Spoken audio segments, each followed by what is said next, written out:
যে কোনো মুহূর্তে ফের পূর্ণমাত্রায় যুদ্ধ শুরু হতে পারে বলে হুঁশিয়ারি দিয়েছে ইরান।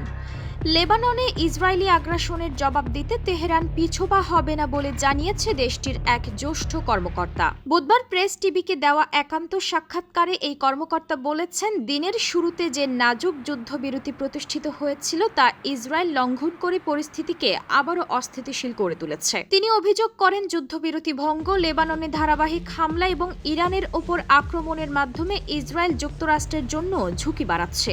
এ অবস্থায় মধ্যস্থতাকারী দেশগুলোর প্রতি দ্রুত হস্তক্ষেপের আহ্বান জানিয়েছেন তিনি।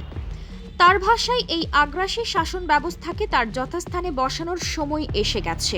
লেবানন ইস্যুতে ইরান ও যুক্তরাষ্ট্রের মধ্যে ভুল বোঝাবুঝি তৈরি হয়েছে বলেও উল্লেখ করেছেন এই কর্মকর্তা। তিনি সতর্ক করে বলেছেন, যুদ্ধবিরতি ভেঙে পড়লে এর সম্পূর্ণ দায়ভার জায়নিস্ট শাসন ব্যবস্থাকেই বহন করতে হবে।